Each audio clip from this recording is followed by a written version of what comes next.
السلام علیکم ورحمۃ اللہ وبرکاتہ۔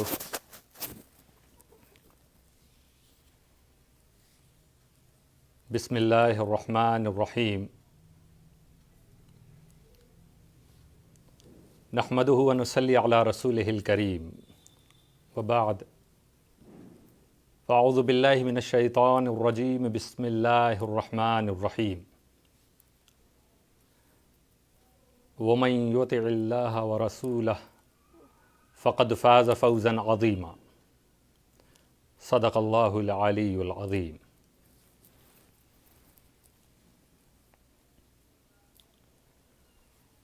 آج جیسا کہ میں نے پوسٹ کیا تھا، خاص اس گھڑی جس وقت حضور محدث اعظم ہند کا وصال ہوا تھا 16 رجب کو، اور اپنے اور آپ سب کے حق میں دعا بھی کی، کیونکہ وہ گھڑی دعا کی قبولیت کا بھی وقت ہے۔ ہمارا یقین ہے کہ جب ایک حبیب اپنے محبوب سے ملا ہو، وصال فرمایا ہو، اور پھر میں نے کہا تھا کہ کچھ دیر کے لیے انشاءاللہ تعالی رات کو بھی لائیو گفتگو ہوگی۔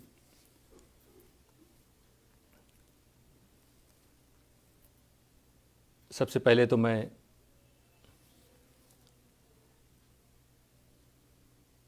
آپ سبھی کو یہ بتانا چاہوں گا، اور تقریباً لوگوں کو معلوم بھی ہے،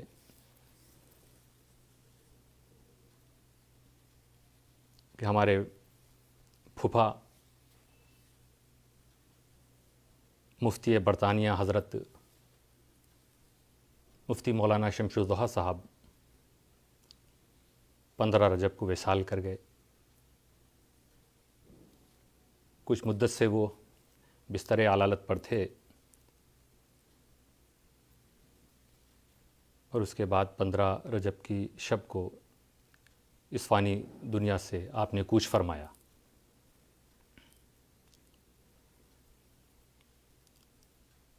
اپنی زندگی کا بیشتر حصہ آپ نے دھاوا غازی پور سے لے کر ہندوستان کے مختلف علاقوں اور پھر برطانیہ میں جا کر بیشتر حصہ آپ نے درس و تدریس اور دین و سنیت کی خدمت میں صرف فرمایا۔ رب قدیر آپ کو آپ کی تمام خدمات کی جزا عطا فرمائے، خیر الجزا عطا فرمائے، اور رب تعالی ہماری پھوپھی کو صبر جمیل عطا فرمائے، اور ہمارے پھوپھیزاد بھائیوں کو، اقارب کو، سب کو صبر و ہمت عطا فرمائے۔ اور پھر 16 رجب حضور محدث اعظم کے وصال کی تاریخ ہے، 62واں عرس ہے یہ۔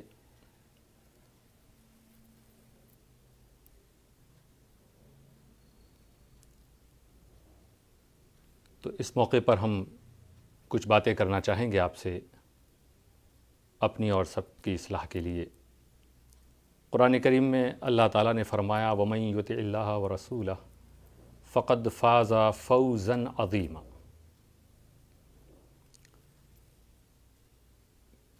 کہ جس نے اللہ اور رسول کی بات مان لی، اللہ اور رسول کے حکم پر جس نے عمل کیا،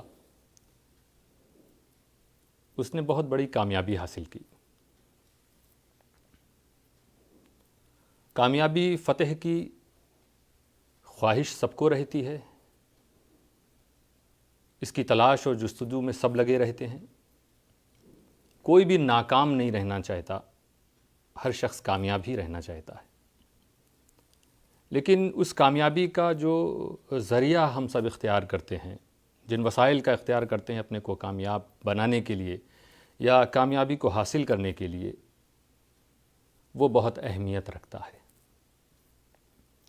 جب ہم یہ جانتے ہیں کہ ساری کامیابیاں دینے والا اللہ تعالیٰ ہے، تو اس نے جو کامیابی کے راستے بتائے ہیں، ہمیں ان راستوں کو اختیار کرنا چاہیے۔ جیسا کہ اپنی پوری زندگی حضور محدث اعظم ہند نے وہ کامیابی ہی کی راہ پہ چلے، کامیابی ہی ان کی منزل تھی، اور اس منزل کو انہوں نے پا لیا۔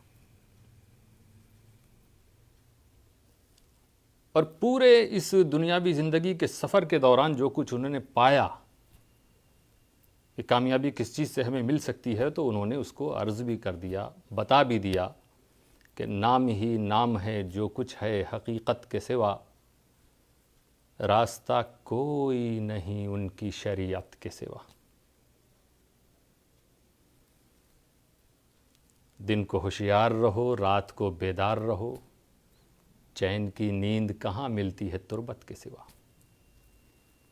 تو شریعت کا راستہ اور یہی اطاعت الہی اور اطاعت رسول جس کا حکم قرآن کریم میں مختلف جگہ اللہ تعالیٰ نے نازل فرمایا ہے، یہ شریعت کا راستہ وہی راستہ ہے کہ ہم اللہ کی اطاعت کریں، اللہ کا حکم مانیں اور اللہ کے رسول کی بات کو مانیں، پھر یہی راستہ ہمیں کامیابی کی منزل تک لے جائے گا۔ فوزاً عظیما، عظیم کامیابی جسے رب تعالیٰ عظیم فرما دے، اس عظمت کو سمجھنا ہمارے اور آپ کے بس کی بات نہیں ہوگی۔ بس ہمارے لیے تو ہمیں شکر ادا کرنا چاہیے، مولا کامیابی ہم سب چاہتے ہیں، اللہ رب العالمین کا ہم شکر ادا کریں کہ کون ایسا بندہ ہے جو ناکام ہونا چاہتا ہے، سب کامیابی چاہتے ہیں، مگر مولا یہ تیرا احسان ہے، تیرا کرم ہے کہ تو نے بتا دیا کہ ہمیں کامیابی کس طرح ملے گی۔ تو یاد رکھنا اپنی زندگی کے ہر حصے میں کیسے بھی معاملات پیش آ جاویں، اطاعت الہی سے دور مت رہنا۔ رسول نے جن باتوں کا حکم دیا ہے اسے دیکھنا، اس کے سوا کچھ نہ دیکھنا، صرف شریعت پر عمل کرنا۔ آج دوستو 1400 سال سے جو ہمارا دین چلا آ رہا ہے، حضور محدث اعظم ہند جن کا جشن آج پورے ہندوستان میں منایا جا رہا ہے، پوری دنیا میں منایا جا رہا ہے، جس دین کی انہوں نے تبلیغ فرمائی ہے اس کے بارے میں انہوں نے کیا فرمایا کہ ہمیں فخر ہے کہ ہم 1400 سال پرانی لکیر کے فقیر ہیں۔ کہ حضور محدث اعظم ہند فرماتے ہیں، جبکہ اس کو لوگ یہ کہتے ہیں کسی چیز لکیر کا فقیر ہونا یعنی وہ عجیب آدمی ہے، ایک چیز پر رکا ہوا ہے، اس سے باہر نکلنا چاہیے، بڑا دقیانوسی خیالات کا ہے۔ وہ فرماتے ہیں 1400 سال سے ہم جس لکیر کے فقیر ہیں، ہم اس پر ہمیں ناز ہے، فخر ہے۔ آج آپ کے شریعت کے قانون کو اور اسلام کے نظام کو، اسلام کے اصولوں کو نشانہ بنایا جاتا ہے۔ ابھی بھی جن حالات سے اس وقت ہم سب گزر رہے ہیں، بس دعا کیجئے کہ اللہ تعالیٰ کے اس مقدمہ حجاب میں ہماری اسلامی بیٹیوں کو، امت مسلمہ کو فتح عطا فرمائے۔ لیکن دوستو کمزوری ہماری یہ ہے کہ ہم نے خود کچھ باتیں تو اپنائی ہیں، کچھ پر عمل کیا ہے، کچھ پر نہیں کیا۔ وہ 1400 سال پرانا دین، وہ نظام، وہ شریعت، وہ قانون 1400 سال پہلے جس طرح سے وہ لوگ اس پر عمل پیرا تھے، مضبوطی سے اسے پکڑے ہوئے تھے، اگر اسی طرح سے ہم اپنے بزرگوں سے سیکھ کر، اگر ہم غوث اعظم کی تعلیم پر عمل کر کے، ہم سرکار غریب نواز کے احکام پر عمل کر کے، سرکار مخدوم اشرف جہانگیر سمنانی کے ارشادات کو صرف ایک کان سے سن کے دوسرے کان سے نکالیں نہ، اس پر عمل کریں، ہم امام اہل سنت امام احمد رضا کی باتوں پر عمل کریں، ہم شبیہ غوث اعظم کے مواعظ حسنہ کو ہم سنیں، اور اس کے بعد ہم یہ عزم کریں کہ ہمیں اس پر عمل کرنا ہے، حضور محدث اعظم نے جو کچھ سکھایا ہے اسے ہم اپنائیں، سیکھ کے اس پہ عمل کر کے ہم آگے بڑھیں، ہم ایک پکے مسلمان ہوں، مضبوط مسلمان ہوں، مسلمان جیسا ہونا چاہیے ویسے مسلمان ہم ہوں، تو کبھی کسی دنیاوی عدالت میں آپ کے معاملات نہیں جائیں گے۔ اسی لیے حضور محدث اعظم ہند عرس کے موقع کا مطلب صرف ہم ان کے واقعات، ان کی سیرت، ان کی کرامات کو سنیں، ایسا نہیں ہے کہ ہم ان کی باتوں کو، ان کی فضیلتوں کو سن کے نعرے لگانے لگیں، اس سے انہیں وہ خوشی نہ ہوگی کہ اگر ہم ان کے احکام پر عمل کرنا شروع کر دیں، ان کی باتوں پر عمل کرنا شروع کر دیں، جتنا خوشی اس چیز سے انہیں ہوگی۔ کیا فرماتے ہیں محدث اعظم کہ مسلمان کی صورت کو مسلمان بنانا ہے اور مسلمان کی سیرت کو بھی مسلمان بنانا ہے۔ ہم لوگ مسلمان بنے ہوئے ہیں، ہم میں سے بہتوں کی تو صورت بھی مسلمان نہیں ہے تو اس میں بھی بہتوں کی سیرت مسلمان نہیں ہے۔ مسلمان کو دیکھ کر لوگ سمجھ جائیں یہ مسلمان ہے، ایسی صورت ہونی چاہیے، بتانا نہیں پڑے۔ جو کہتے ہیں نا کہ وہ لباس نہ ہو، ہم کو دیکھ کر پہچان جاوے لوگ کہ یہ مسلمان ہمارے چہرے سے، ہمارے لباس سے، ہمارے چلنے پھرنے سے، ہمارے اداؤں سے مسلمانوں کی صورت اور سیرت دونوں مسلمان ہونی چاہیے۔ یہ حضور محدث اعظم ہند نے 70-80 سال پہلے فرمایا، اور وہ اس مشن پہ نکلے لوگوں کو سنوارنے کے لیے۔ جہاں ایک طرف مسلمانوں کے دین عقیدے کی حفاظت فرمائی، وہیں دوسری طرف ایک مرشد کی حیثیت سے تربیت دے کر مسلمانوں کی صورت کو بھی مسلمان بنایا، سیرت کو بھی مسلمان بنایا۔ اور آج انہی کے ہم انویائی، ہم انہی کے ماننے والے، ہم انہی کے فالوورز سب کچھ کریں مگر ان کی باتوں پر عمل نہ کریں، کیا فائدہ ہوگا دوستو؟ تو ہمیں، آپ کو، سب کو یہ عزم کرنا ہوگا، اگر ہمیں آنے والی اپنی امت کو، اپنی نسلوں کو، آنے والی جنریشن کو بچانا ہے دوستو۔ بہت خطرناک دور سے پوری دنیا کے لوگ گزر رہے ہیں، آتنک کا ماحول ہے، بھارت سے کچھ ہی دوری پر جنگ کے بادل منڈرا رہے ہیں، کامیابی حاصل کرنا چاہتے، ادھر یوکرین بھی، ادھر روس بھی، لیکن دوستو ان میں سے کوئی کامیاب نہیں ہے۔ جتنی بھی دولت ہو جائے، طاقت ہو جائے، منصب مل جاوے، پد مل جاوے، اس سے کامیابی نہیں ہوتی دوستو۔ سب سے بڑی چیز تو یہ ہے کہ ایمان ہو۔ تب تو رب تعالیٰ نے فرمایا کہ سارے انسان گھاٹے میں ہیں الا الذین آمنوا، اور پھر مومن ہونے کے بعد، مسلمان ہونے کے بعد، مسلمان جیسی صورت بھی ہو، مسلمان جیسی سیرت بھی ہو۔ ورنہ یہ مال، یہ دولت، یہ اولاد، یہ سب تو آزمائش ہے، آزمائش۔ انما اموالکم و اولادکم فتنہ، تمہارا مال، اللہ تعالیٰ فرما تمہارا مال، یہ جو میں نے تم کو دے دی نا، اب تمہارے پاس پہنچ گیا ہے، اس سے پا کے بہت خوش مت ہو۔ آیت کریمہ کا مفہوم ہے، یہ مت سمجھ لو، بے فکر مت ہو جاؤ۔ خوش ہونا غلط نہیں ہے، شکر ادا کرو، خوش ہو، بے فکر مت ہو جانا۔ یہ مت سمجھنا کہ بس یہ آ گیا تمہیں منزل مل گئی، نہیں، یہ آیا اب تو آزمائش شروع ہوئی ہے۔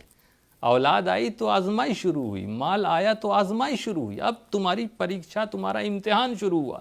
اب دیکھو کامیابی کسے ملتی ہے، وَمَن يُطِعِ اللَّهَ وَرَسُولَهُ فَقَدْ فَازَ فَوْزًا عَظِيمًا۔ تو اس آزمائش سے بھی اطاعت خدا اور اطاعت رسول، اس آزمائش سے بھی تمہیں پار لگائے گی اور تمہیں کامیابی دے گی۔ ایسا نہیں کہ مال بری چیز ہے، اولاد بری چیز ہے، لیکن اگر اس کی صحیح تربیت نہیں ہوئی اور مال کا صحیح استعمال نہیں ہوا تو یہی مال تمہیں نقصان پہنچانے والی جگہ کو لے جائے گا، تمہیں عروج کی طرف نہیں لے جائے گا، کامیابی کی طرف نہیں لے جائے گا، ناکامی کی طرف لے جائے گا۔ اس لیے ایک مسلمان کو مال پانے پر خوشی ہے، لیکن اصل خوشی تب ہونا چاہیے جب اس مال کا اس نے صحیح حق ادا کر دیا ہو۔ اولاد اگر ہے، خوشی کی بات ہے، جشن مناؤ، مٹھائیاں بانٹو، لیکن دوستو اولاد تمہیں ملی ہے، اب تمہاری ذمہ داری بڑھ گئی۔ تم اولاد مانگ رہے ہو نا، جن کے پاس اولاد نہیں ہے وہ اولاد مانگتے ہیں، دعائیں کہتے۔ بہت سے لوگوں کے آج بھی فون آئے ہیں آج 16 رجب کی مناسبت سے انہوں نے میرے پاس فون کیا کہ حضرت آج اس موقع پر ہم چاہتے ہیں آپ دعا کریں حضور محدث اعظم ہند کی بارگاہ میں. آج ان کے وصال کا دن ہے. بہت سے لوگوں کے میسج ہیں، بہت سے لوگ نہیں بھی کر سکے ہوں گے یا میں ریسیو نہیں کر سکا، کچھ وقت بند تھا ہمارا موبائل. بہرحال سب کے حق میں دعا ہے. لیکن دوستو یاد رکھنا، جو بھی آپ کی ڈیمانڈ، اور خصوصاً مال اور اولاد کے بیچ میں ہی عام طور پہ لوگوں کی دعائیں رہتی ہیں، لوگوں کی گزارشات رہتی ہیں، طلب رہتی ہے. دیکھو نا، حضور محدث اعظم ہند سے بھی اسی طرح کی ڈیمانڈ والے لوگ زیادہ پہنچتے تھے کہ ایک بار کیفیت میں آ کے حضور محدث اعظم نے فرما دیا کہ لوگ میرے پاس آ کر اپنے دکھ درد غم بیان کرتے ہیں، ان کے پاس کیا کیا چیزیں نہیں وہ بیان کرتے ہیں، کیا چاہیے وہ بیان کرتے ہیں. ارے یہ ساری چیزیں تو میرے در کے غلام پورا کر دیا کریں گے. کیا کہا؟ میرے در کے غلام اس کو پورا کر دیتے ہیں. کوئی یہ پوچھنے نہیں آتا کہ حضرت خدا تک کیسے پہنچا جائے، خدا تک پہنچنے کا راستہ اور طریقہ بتا دیجیے. یہ محدث اعظم ہند اپنا درد بیان فرما رہے ہیں کہ میرے پاس کوئی یہ کہنے کے لیے نہیں آتا، یہ دنیاوی چیزوں کو مانگنے کے لیے آتے ہیں، اور اس کے لیے تو میرے در کے غلام کافی. یہاں بھی غور کیجئے، حضور محدث اعظم نے فرما دیا میرا در کا غلام کافی ہے. تم بھی اپنے کو محدث اعظم کے در کا غلام کہتے ہو. کیا اپنے اندر یہ ایبیلٹی پاتے ہو کہ کوئی آئے تم دعا کر دو وہ دعا قبول ہو جائے؟ کسی کا دکھ درد غم تم دور کر دو؟ ایسے غلام محدث اعظم کے ہونے چاہیے. انہوں نے فرمایا یہ تو میرے در کے غلاموں کی چیز ہے، یہ ان کا کام ہے. ایسے پائے کہ وہ ولی، وہ بزرگ، وہ عظیم ہستی تھی کہ جسے نواز دیتے تھے، جسے اپنے در کا سچا غلام وہ بنا لیتے تھے، وہ بہتوں کا وہ آقا ہو جایا کرتا تھا. تو ہمیں اور آپ کو، اگر ہم مرشد برحق کے غلام ہیں، تو یاد رکھنا صرف غلامی کا ڈھنڈورا نہ پیٹو، صرف غلامی کے نعرے نہ لگاؤ. اصل چیز تو یہ ہے کہ اس در سے تمہیں کیا ملا ہے وہ دیکھو، تم نے اس در سے حاصل کیا کیا ہے وہ دیکھو. مرشد آیا تھا تمہیں خدا سے ملانے کے لیے، تم نے کتنی کوشش کی ہے کہ اپنے مرشد کے ذریعے تم خدا سے مل جاؤ، خدا سے تمہارے رابطے مضبوط ہو جاویں. کہ صرف جب آنکھ بند ہو، دنیا سے رخصتی ہو، آخری سانس ہو، اسی وقت ملنا چاہتے ہو. ملنے کا مطلب دوستو تمہارے رابطے رب تعالیٰ سے ہوں، تعلق تمہارا بنا رہے. اور یہ چیز، یہ کامیابی بھی تمہیں تبھی ملے گی قرآن کریم کی اس آیت پر عمل کرو گے کہ وَمَن يُطِعِ اللَّهَ وَرَسُولَهُ فَقَدْ فَازَ فَوْزًا عَظِيمًا، کہ جو اللہ اور رسول کی اطاعت کرے گا اسے بڑی کامیابی ملے گی. اب یہ بڑی کامیابی دنیا میں بھی ہے، آخرت میں بھی ہے. اسی لیے مفسرین نے فرمایا کہ یعیش فی الدنیا حمیداً وفی الآخرۃ سعیدہ. فوز عظیم کا یہ مطلب ہے کہ اس کی دنیاوی زندگی بھی بہت بہترین، بہت شاندار ہوگی، اور آخرت میں بھی وہ سعادت مند ہوگا. تو دوستو، ہم جب غلام ہیں اور جن کا عرس ہم منا رہے ہیں، تو کچھ ہم آج کے دن ان سے مانگیں، اور وہ مانگیں جس سے وہ خوش ہو جاویں. کبھی بھی کسی بھی بارگاہ میں جائیے آپ، اجمیر شریف، کچھوچا شریف، بریلی شریف، مارارا شریف، دیوا شریف، بہرائچ شریف، پیٹلاد، شہنشاہ پیٹلاد کا بھی عرس ہو رہا ہے، وہاں بھی لوگ آج حاضری دے رہے ہیں. مانگو ان سے جو تمہاری طلب کو دیکھ کر فوراً دینے کو تیار ہو جائیں، وہ چیز مانگو. محدث اعظم ہند نے اپنے مرشدین سے وہی چیز مانگی میرے دوستو. جس سے مانگی وہ بھی پیر کامل، اور جو مانگ رہا ہے وہ مرید کامل ہے. دونوں کے پاس کمال حاصل ہے. مانگا اپنے پیر سے، اتنا عطا ہوا کہ کہہ پڑے حضور محدث اعظم ہند کہ احمد حق نما دیا، اشرف باخدا دیا، میرے کریم نے مجھے پیر بہت بڑا دیا. سلطان الواعظین حضرت سید احمد اشرف اشرفی الجیلانی، جو ہم شبیہ غوث اعظم حضور اشرفی میاں کے صاحبزادے اور حضور محدث اعظم ہند کے حقیقی ماموں تھے۔ حضور محدث اعظم ان سے مرید تھے اپنے ماموں سے، ایک مرشد کامل کا ساتھ، اور دوسری طرف نوازشات ایک پارسا ماں کی گود میں جنہوں نے پرورش پائی، حضور اشرفی میاں کی بیٹی حکیم الاسلام حضرت سید نظر اشرف جیسے والد گرامی، جن کی پرورش تربیت ننیہال میں بھی پھر آپ نے تربیت پائی، اور ادھر حضور اشرفی میاں ولادت سے پہلے حضرت حکیم نظر اشرف جو حضور محدث اعظم کے والد گرامی تھے، وہ بھی دعا کرتے تھے کہ اللہ تعالیٰ مجھے ایسی اولاد عطا فرمائے کہ جو دین و دنیا میں ہمارے لیے باعث افتخار ہو۔ دیکھیے یہ ہے، اللہ فرما رہا، میں نے کہا تھا جو آپ کے سامنے آیت کریمہ پیش کی کہ تمہارے لیے تمہارے مال اور اولاد یہ امتحان ہے، بری چیز نہیں ہے، آزمائش، لیکن تم کس لیے تمہارے پاس اولاد آئی یا تم اولاد مانگ رہے ہو، مال مانگ رہے ہو، کس لیے مانگ رہے ہو، یہ بہت اہمیت رکھتا۔ دیکھو نا سرکار محدث اعظم ہند کے والد گرامی نے انہیں جب اولاد چاہا، ایک بیٹا چاہا، تو کس لیے چاہا کہ مولا ایسا بیٹا عطا فرما جو دین و دنیا میں ہمارے لیے باعث افتخار ہو، ہم ناز کریں اس پر یہاں بھی قیامت کے دن بھی۔ اور اس دوسری طرف حضور اشرفی میاں وہ بھی دعا فرما رہے ہیں کہ میری بیٹی کو اللہ ایک ایسے اولاد عطا فرمائے جو دین و دنیا میں نام روشن کرے، جس پر میں بھی فخر کروں، اور جو دین اسلام کا خوب کام کرے۔ یہ دعائیں ہو رہی ہیں ولادت سے پہلے،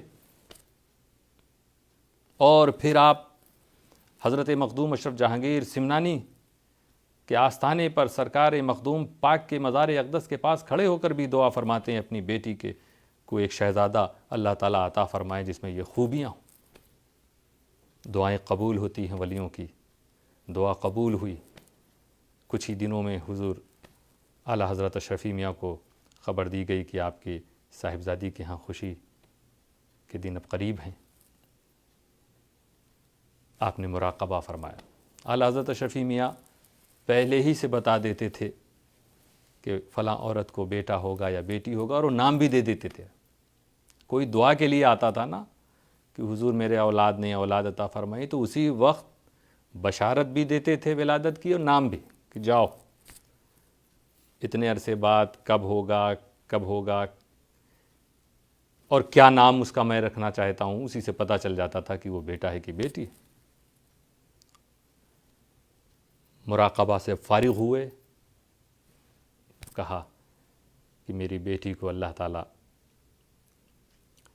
ایسا بیٹا عطا فرمائے گا جس پہ میں دین و دنیا میں فخر کروں گا، جو دین و اسلام کا کام کرے گا۔ اب یہ اعلیٰ حضرت اشرفی میاں کی زبان اقدس سے نکلا، شہزادی سمجھ گئیں کہ اب تو بیٹا ہی ہونا ہے۔ عموماً عورتیں ایسا لباس سلتی ہیں پیدا ہونے والے بچے کے لیے جو بچی اور بچے دونوں کے لیے یکساں لگے، کیونکہ معلوم نہیں ہوتا بیٹی کی بیٹا، تو ولادت کے بعد وہ ایسا لباس کہ وہ ایسا جو لڑکی لڑکا دونوں پہن سکیں۔ لیکن انہوں نے جو بیٹے کے لیے خاص ہوتا ہے جس ڈیزائن کا، اسی طرح کا سلوایا، کیونکہ یقین تھا، اور واقعی پھر ولادت سے کچھ پہلے ہی یا اسی شب شہزادی اعلیٰ حضرت اشرفی میاں نے خواب میں دیکھا کہ کوئی بزرگ ان کے ہاتھ میں قرآن کریم اور حدیث کی کتاب رکھ رہے ہیں۔ بیدار ہوتی ہیں، اور پھر کچھ لمحے کے بعد درد ذہ شروع ہوتا ہے، اور محدث اعظم ہند کی ولادت ہوتی ہے۔ بشارت کیا ملی تھی؟ دیکھیے اعلیٰ حضرت اشرفی میاں ادھر وہ دعا فرما رہے ہیں، انہوں نے مراقبہ کی، ادھر والد گرامی بھی کر رہے ہیں۔ جائز میں پھر حضور محدث اعظم کی ولادت ہوئی، اور کیا دیکھا؟ قرآن کریم اور حدیث کی کتاب. یہ اشارہ ہے صاف صاف، اور پھر ساری دنیا نے دیکھ لیا کہ یہ قرآن اور حدیث کی کتنی خدمت حضور محدث اعظم ہند نے کی. اپنی پوری زندگی قرآن کے پیغام کو پھیلایا، قرآن کو سیکھا، دوسروں کو سکھایا. 10 سال درسگاہ میں طلبہ کو قرآن کا درس دیا. قرآن کے پیغام کو مسلمان نان مسلم سب تک پہنچایا. 5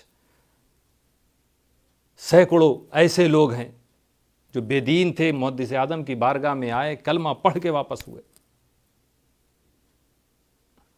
کتنے ایسے گمراہ تھے جن کے عقیدوں صحیح عقیدہ عطا کیا حضور محدث اعظم ہند نے. بے علموں کو علم کا نور عطا کیا محدث اعظم ہند نے. قرآن کریم کا ترجمہ شروع کیا، اور اس کے ابتدائی حصے کو اپنے استاذ، مشفق استاذ، عظیم و کریم استاذ اعلیٰ حضرت امام احمد رضا فاضل بریلوی کے پاس گئے. ابتدائی حصے کو لے جا کر دکھایا تو اعلیٰ حضرت کی مبارک زبان سے کیا نکلا کہ شہزادے آپ تو اردو میں قرآن لکھ رہے ہیں.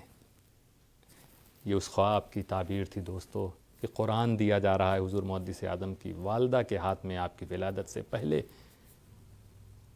کہ تمہارا یہ فرزند قرآن کریم کی عظیم خدمت انجام دے گا.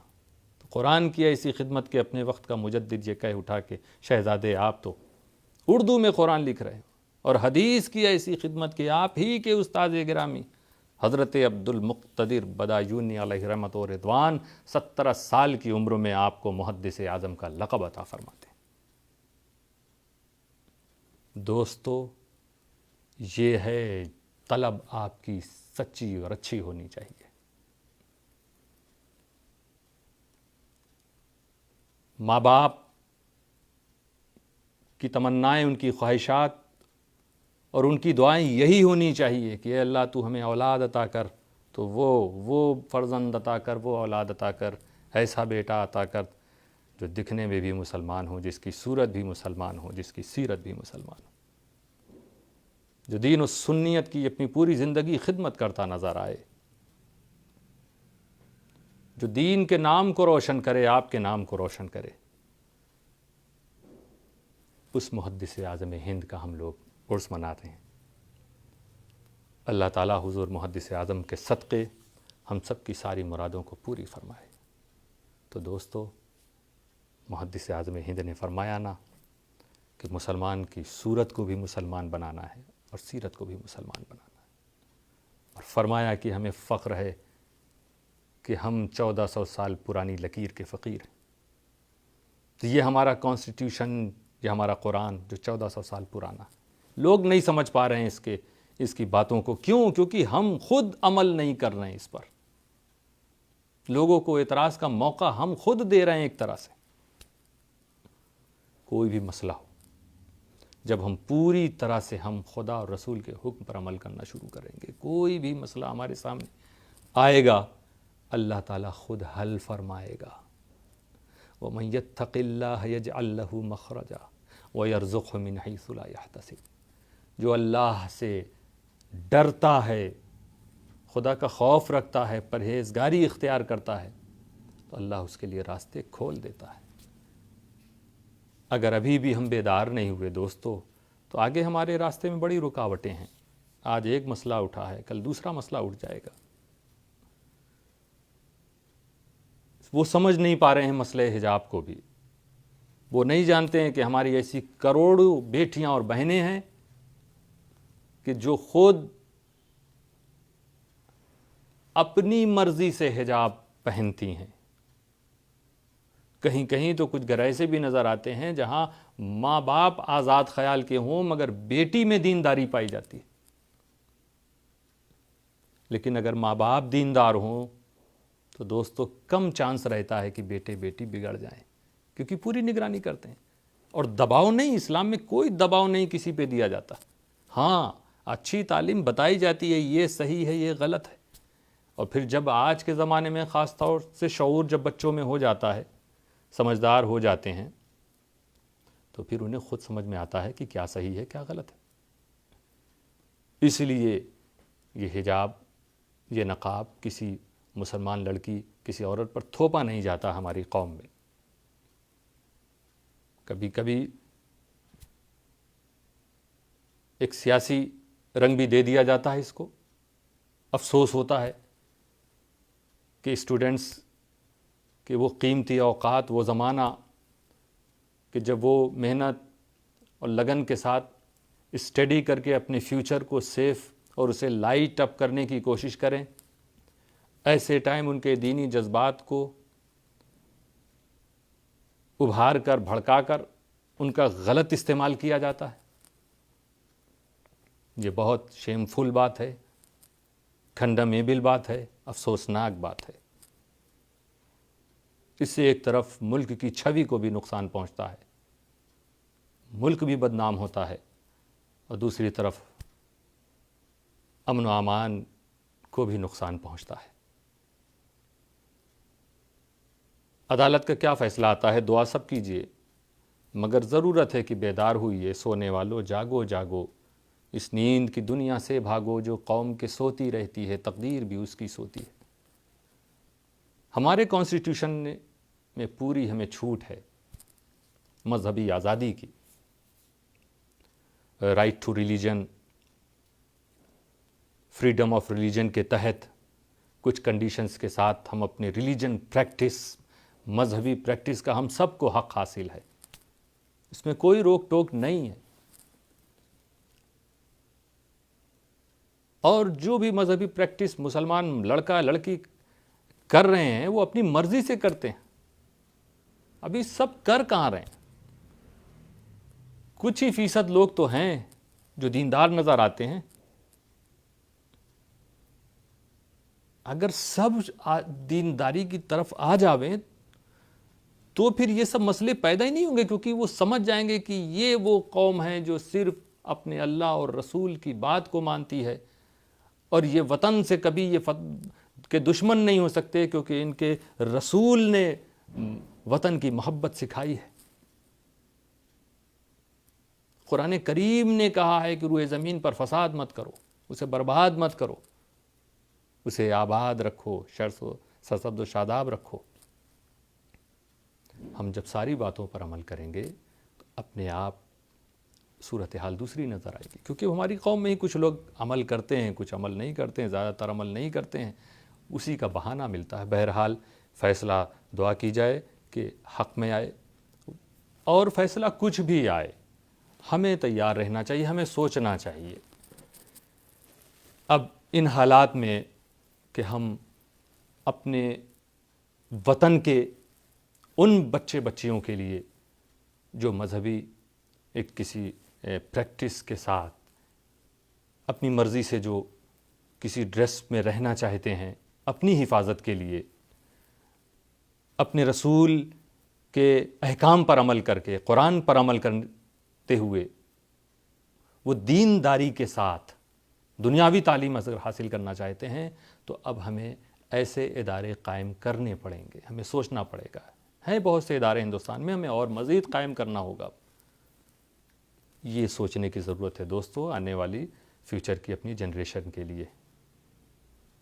کیونکہ تعلیم چھوڑانا نہیں ہے، تعلیم ختم نہیں کرنا ہے. ہاں، اسی دینی جذبے کے ساتھ، دینداری کے ماحول میں بیٹے بھی تعلیم حاصل کریں، بیٹیاں بھی تعلیم حاصل کریں. تو ایسے بھی ادارے ہونا چاہیے جہاں پر کچھ کسی پابندی کی وجہ سے کبھی ملک کی کسی بیٹی کو مجبور ہو کر بے نقاب نہ ہونا پڑے. اس کے لیے آگے بڑھیے. عدالت کا فیصلہ آپ کے فیور میں آئے تو بھی ہم یہ کام کریں.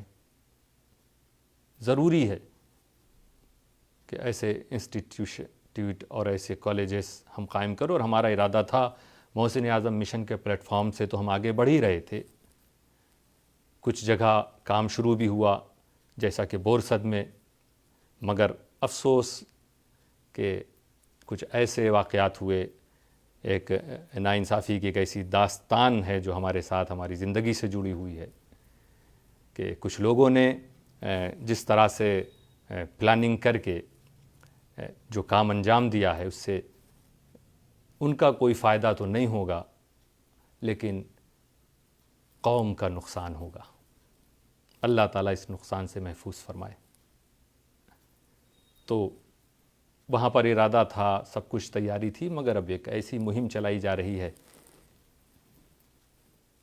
بائیکاٹ کی کہ جس کی وجہ سے ہو سکتا ہے کہ وہ پروجیکٹ کہیں اور جائے، لیکن انشاءاللہ تعالیٰ یہ کام جاری رہے گا۔ اور میں سمجھتا ہوں جہاں تھا وہاں کے لوگ بھی ہمیں ہر جگہ، ایسا نہیں ہے کہ صرف ہم اپنے گاؤں اپنے شہر کے بچے بچیوں کو اپنے بچے بچیاں سمجھیں، کہیں بھی اگر اس جذبے کے ساتھ کام ہو رہا جو میں سوچ رہا ہوں، سوچئے ہم لوگوں نے کتنا پہلے سوچ لیا تھا کہ ایسا ادارہ قائم کیا جائے، کم سے کم ہم اشرفیوں کی طرف سے بھی ہو۔ بہت سے ماشاءاللہ ہمارے مسلمان بھائی ہیں جن کے اس طرح کے ادارے ہیں، بنا رہے ہیں۔ ہر کمیونٹی والوں کو اختیار ہے، اس طرح کے ادارے قائم کر سکتے ہیں، مسلمانوں نے بھی کیے اور ہم بھی چاہتے تھے، ہماری ٹیم بھی چاہتی تھی، لیکن انشاءاللہ تعالی ہماری ٹیم کے حوصلے پست نہیں ہوئے ہیں، وہ آگے بڑھیں گے۔ لیکن کہیں بھی ہو، ہم سب کو جب کبھی آپ کے کانوں میں آواز پہنچے کہ محسن اعظم مشن کے پلیٹ فارم سے اس طرح کے ادارے کو قائم کرنے کی بات چل رہی ہے، تو آپ پلیز حوصلہ افزائی فرمائیے گا۔ یاد رکھیے گا، آپ کو رکنا وہیں پر ہے جہاں پر کوئی چیز اللہ اور رسول کے احکام کے خلاف ہو رہی ہو، جہاں کوئی شریعت کے خلاف بات ہو رہی ہو، بس وہیں پر آپ کو رکنا ہے، اس کے بعد کہیں نہیں رکنا ہے۔ تو اسے کامیاب بنانا یہ آپ کا فریضہ ہے، آپ کی ذمہ داری ہے۔ بس ہم اللہ اور رسول کی بات کو ماننا شروع کریں، وَمَن يُطِعِ اللَّهَ وَرَسُولَهُ فَقَدْ فَازَ فَوْزًا عَظِيمًا، کہ جو اللہ اور رسول کی اطاعت کرے گا اسے بڑی کامیابی ملے گی۔ ہمارے محسن اعظم مشن کے پلیٹ فارم سے ماشاءاللہ اس دوران بہت سے کام ہوئے، میں نام لے کے اس وقت نہیں بیان کروں گا، لیکن جس نے بھی جہاں پر بھی جس طرح کے بھی خدمت کے لیے الگ الگ میڈیکل کیمپ، دیگر کیمپ لگائے ہیں، اے ٹی ایس کی سروسز نئی نئی جگہ شروع ہوئی، اشرفی ٹفن سروس کی، کل پرسوں تک میں نے ایڈریس کیا ہے کچھ پروگراموں کو، تو میں سب کو مبارکبادی دیتا ہوں۔ آپ ایک نئے جذبے کے ساتھ پھر جڑیے آج، جبکہ حضور محدث اعظم ہند کا عرس ابھی ختم ہوا ہے، ان کی وصال کی تاریخ گزری ہے۔ عزم کرو کہ انشاءاللہ تعالی ہم اور آپ پھر سے ایک نئے سرے سے، بغیر کسی من مٹاؤ کے، متحد ہو کر انشاءاللہ اپنے دیش کے لیے، اپنی قوم کے لیے، اپنے نیشن کے لیے، اپنے دین کے لیے کام کریں گے، اور کام کرتے ہوئے ہم اس دنیا سے رخصت ہوں گے۔ رب قدیر آپ سب کی محنتوں کو قبول فرمائے، اور یہ رجب کا بھی مہینہ ہے جس مہینے میں بڑی برکتیں ہیں اس کی۔ رسول اکرم صلی اللہ علیہ وسلم اس کا انتظار بھی فرماتے تھے، اور یہ خاص طور سے توبہ کے لیے، خدمت خلق کے لیے بڑا پیارا موقع ہے رجب کا۔ عام طور پہ ہم مسلمانوں کا ذہن کیا ہے، دیکھ کے ہم رمضان کا انتظار کرتے ہیں، اور رمضان کو کہتے ہیں کہ یہ ہے، اس میں ایک مہینہ کھیتی کریں گے اور 11 مہینے ہم اس کا پھل کاٹیں گے۔ بزرگوں نے جانتے کیا فرمایا، کھیتی کا مہینہ یہ ہے۔ یہ رجب کے مہینے کو بزرگوں نے فرمایا کہ یہ رجب یہ کھیت بونے کا مہینہ ہے، اور پھر اس کے بعد جو شعبان آتا ہے وہ اس کھیتی کو سیراب کرنے کا مہینہ، اور شعبان کے بعد جو رمضان آتا اس کو فرمایا یہ پھل کاٹنے، کھیتی کاٹنے، پھل کاٹنے کا مہینہ۔ اب اس کا پھل ملے گا، کھیتی آپ کو رجب سے شروع کر دینی ہے۔ تو ابھی جو بھی 13-14 دن بچے ہیں، ارادہ کر کے آپ اٹھیے کہ اس میں آپ کو کھیت بونا ہے، اگلے مہینے میں سیراب کرنا ہے، یعنی خوب اچھے عمل کرنے ہیں، خوب عبادتیں کرنی ہیں، توبہ کرنی ہے، اور پھر رمضان میں اس کا آپ کو رزلٹ ملے۔ آپ رمضان میں جب کھیت بوئیں گے، جب سیزن نکل چکا ہے، وہ بھی بہت پیارا مہینہ ہے۔ اور جب بھی آدمی کھیتی کرے گا، اسلام وہ چیز ہے، عمل جب بھی نیک کرے گا اس کو پھل ملے گا، لیکن جو بزرگوں نے طریقہ بتایا رجب، اسی لیے رجب یہ شہر حرام میں سے ہے۔ 4 مہینے جو حرمت والے، اس میں ایک مہینہ حرمت والا یہ رجب ہے۔ اسے رسول اکرم صلی اللہ علیہ وسلم نے فرمایا کہ یہ اللہ کا مہینہ، شعبان میرا مہینہ، اور رمضان میری امت کا مہینہ۔ تو بس ہم آج ہی سے عزم و ارادہ کریں، حالات کو دیکھیے ہر طرف کیا ہے، آپ کتنا اپنی آنے والی نسل کو بچانے کے لیے آپ کتنا کر سکتے ہو وہ کیجیے۔ یوم لا ینفع مال ولا بنون الا من اتی اللہ بقلب سلیم، کہ وہ دن کا سامنا آپ کو بھی کرنا ہے، ہم سب کو کرنا ہے، کہ جس دن نہ مال کام آئے گا نہ اولاد کام آئیں گے، صرف قلب سلیم والے وہاں پر کامیاب ہوں گے۔ اور ایسے ہی قلب سلیم والوں نے ہم سب کو یہ درس دیا ہے کہ ہماری صورت بھی مسلمان ہونی چاہیے، ہماری سیرت بھی مسلمان ہونی چاہیے۔ اس کے ساتھ ساتھ میں آج تمام آپ کے بھی جو رشتہ دار وصال کر گئے، اللہ تعالی ہمارے اور آپ کے تمام رشتہ داروں کو کی مغفرت فرمائے اور انہیں جنت میں اعلیٰ مقام عطا فرمائے، اور ہم سب کو جب تک زندہ رکھے، اسلامی زندگی کے ساتھ زندہ رکھے۔ آئیے ہم اور آپ دعا میں شریک ہوتے ہیں۔ بہت سے لوگوں نے جو دعائیں کی ہیں، رب تعالیٰ اپنے حبیب صلی اللہ تعالیٰ علیہ وسلم کے صدقے، حضور محدث اعظم ہند کے وسیلے سے مولا سب کی دعاؤں کو قبول فرما، سب کی مرادوں کو پوری فرما، سب کی تکلیفوں کو دور فرما دے۔ مولا الکریم ہم میں سے جن کے والدین باحیات ہیں، ان کے سائے کو صحت کے ساتھ دراز فرما۔ رب قدیر امت کے نوجوانوں کو ہمت و طاقت عطا فرما، دین، ملک، قوم کی خدمت کرنے کی ہم سب کو توفیق عطا فرما۔ مولا الکریم ہمارے علماء کی حفاظت فرما، ہمارے مشائخ کی حفاظت فرما، حضور شیخ الاسلام کو صحت عطا فرما، انہیں سازشوں سے محفوظ فرما، سازشکاروں کو ہدایت عطا فرما۔ حضور محدث اعظم ہند آپ سے عرض ہے، سرکار ہم سب کو اپنی طرح مدینے کا کام کرنے کی توفیق اور طاقت عطا فرما دیجیے، ہمیں توفیق مل جائے یہ دعا فرما دیجیے، کرم فرما دیجیے۔ یا آپ کے چاہنے والے جہاں بھی ہیں، اس وقت جڑے ہوئے ہیں، دور دور سے دیکھ رہے ہیں اور بعد میں اس کلپ کو دیکھیں گے، سرکار سب کی مرادیں پوری ہو جاویں۔ ان میں جو بے اولاد ہیں وہ صاحب اولاد ہو جائیں، جو بے روزگار ہیں انہیں جائز روزگار مل جائے، جو کاروبار والے ہیں ان کے کاروبار میں برکتیں نازل ہوں، جو بے علم دولت علم سے مالا مال ہو جائیں۔ بہت سے لوگ بیمار ہیں، سرکار کرم فرما دیجئے، ان سب کو شفائے کاملہ حاصل ہو جائے۔ سرکار اس وقت ہم سب جس ماحول سے گزر رہے ہیں، نگاہ کرم فرمائیے، ہمیں ہر جگہ فتح حاصل ہو، کامیابی حاصل ہو، شریعت کے قانون پر ہم ہمیشہ عمل کرتے رہیں، امن و امان کا ماحول ہمارے ملک میں ہمیشہ باقی رہے، ہمارے ملک آتنکواد سے بچا رہے، دہشت گردی سے بچا رہے، فسادات سے محفوظ رہے، ترقی ہو ہمارے گاؤں کی، ہمارے شہروں کی، ہمارے ملکوں کی۔ دنیا میں جو اس وقت جنگ کے بادل منڈرا رہے ہیں، وہ جنگ ٹل جائے، ہر جگہ شانتی ہو، امن ہو۔ علم کی دولت سے اللہ تعالی ہم سب کو مالا مال فرمائے۔ سرکار کرم فرمائے، دعا فرمائے کہ جب تک اللہ ہم سب کو زندہ رکھے، اسلامی زندگی کے ساتھ زندہ رکھے، موت دے تو ایمان کے ساتھ موت نصیب فرمائے۔ آپ نے جو مدینے کا کام شروع کیا تھا، 40 سال سے زیادہ محدث اعظم مشن کے پلیٹ فارم سے وہ کام چلتا رہا، اور ابھی بھی محسن اعظم مشن کے پلیٹ فارم سے وہ کام آگے بڑھ رہا ہے۔ نگاہ کرم فرمائیے کہ جہاں جہاں محسن اعظم مشن کی برانچز قائم ہیں، اللہ تعالیٰ ان کے ممبران کی خدمات کو قبول فرمائے، ان سب کو صحت عطا فرمائے، طاقت عطا فرمائے، اور مزید انہیں دین، سنت، قوم، وطن کی خدمت کرنے کی توفیق عطا فرمائے، اور کسی قسم کی مشکلات ہوں تو وہ مشکلات دور ہو جاویں، اور ہم سب شریعت کے مطابق عمل کریں، اور ہمارے ساتھ بھی انصاف ہو۔ حضور محدث اعظم ہند آپ کے کرم کا محتاج ہوں، اپنے مرشد کا صدقہ عطا فرمائیے ہم سب کو، اور جن لوگوں نے ہم میں سے کسی کے ساتھ بھی ناانصافی کی ہو، وہ انصاف کی راہ کی طرف جلد سے جلد آئیں، اللہ ان کے بھی اعمال کی حفاظت فرمائے۔